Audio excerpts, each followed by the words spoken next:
In this video we're going to look at some differences between main and subordinate clauses. Now remember that the subordinate clause is a clause that is embedded in the sentence, yeah? And the main clause is the top S node, so it's going to be all of the sentence. Now that has some consequences. And one of them is that you can only form a yes-no question from a main clause, not from a subordinate clause. So if you take this sentence, Mary wondered whether John had a good time, if you try and make a question of that, you can say, did Mary wonder whether John had a good time? So what you're doing is questioning wonder. Yeah, so you take the tense of wonder, turn that into dummy do and put it at the front. If you try to do the same thing with had, which is the verb in the subordinate clause here is John had a good time, yeah. It doesn't work. So you can't say Mary wonder whether did John have a good time, or did Mary wondered whether John have a good time. Yeah, that doesn't work. So you can't make the question from the subordinate clause. Yeah, so doing this test shows you which verb is the verb in the main clause. And of course, if that works with questions, then it also works with tag questions. Yeah, so Fiona said that Bill would phone us. Yeah, we've got two clauses here. Bill would phone us, and Fiona said that Bill would phone us. And you can only put a tag question on connected to the to the main clause. So Fiona said that Bill would phone us, didn't she? So didn't she say that, really, is what you're asking. Now, subordinate clause, of course, has the modal auxiliary would there, and if you try and make a tag question with that, it doesn't work. You can't say Fiona said that Bill would phone us, wouldn't he? Okay.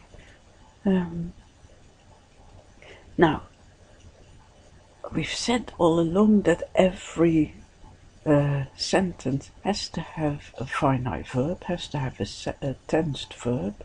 Now, again, that turns out that applies to main clauses. It doesn't necessarily apply to subordinate clauses. So look at this. You can say Sue said Mary sang that sad song. Sue wanted me. Oh, yes, Sue, and you see that there you've got a past tense verb in the main clause. Yeah, so Sue said something. Yeah, so said is past tense, and of course Mary sang that sad song. Sang is also past tense. But you can also have the sentence Sue wanted Mary to sing that sad song, and you still have the tensed verb in the main clause, yeah, because the main clause, Sue wanted Mary to sing that sad song, Sue wanted something, yeah, wanted is past tense. But then the subordinate clause, yeah, Mary to sing that sad song, you see that instead of a tensed verb, it's got a full infinitive. Now, that is only possible in a subordinate clause. You can't have that in the main clause. So you can't say Sue to say Mary sang that sad song. Yeah, because the main clause must always contain a tensed verb. Okay, so those are some properties of main verbs and subordinate clauses.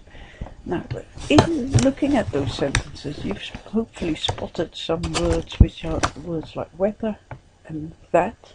There's in fact 4 of them: if, whether, for, and that. And those words are called complementizers.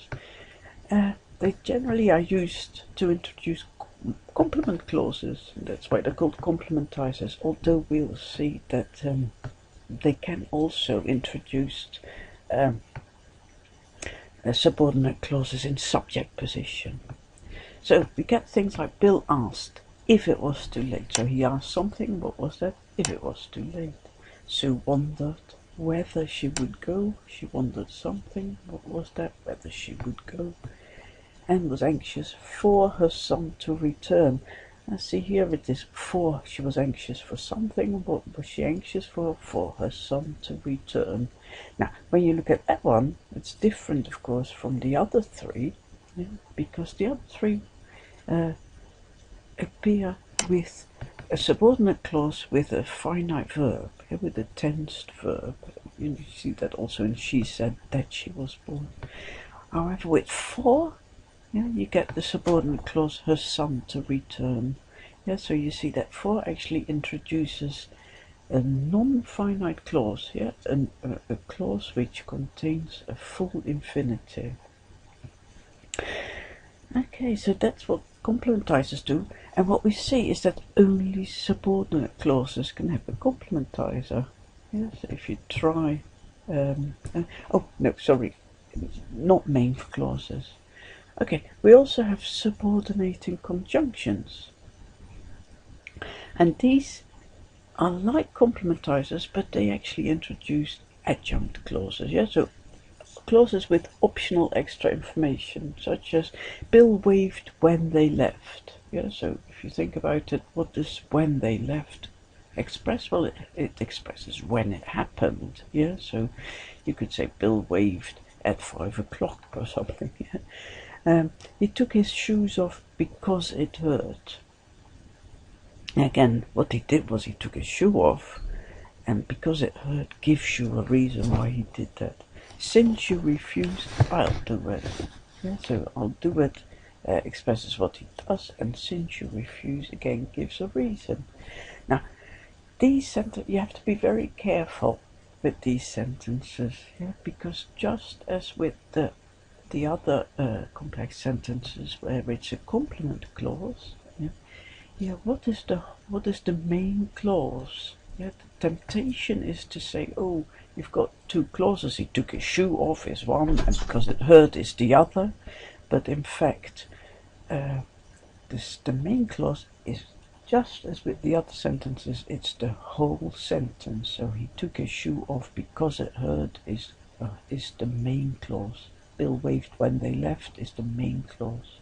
Since you refuse, I'll do it is the main clause.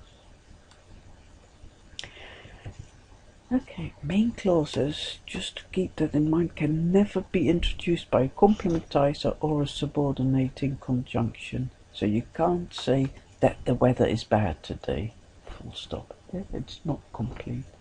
Or whether it's 5 o'clock already. And that's of course because these kind of words, signal to your hearer that a subordinate clause is following. Now, just to finish off, we should think about how we represent complementizers in trees. So if you think about a sentence like he thought that Sue would visit, yeah, the subordinate clause is that Sue would visit. Now that's introduced by that complementizer, that, and what we see is that gets its own clause. Yeah, so he thought something, and the something here is a complementizer phrase. Yeah, and that consists of the complementizers that, yeah, which we can call C, and then we've got the subordinate clause Sue would visit.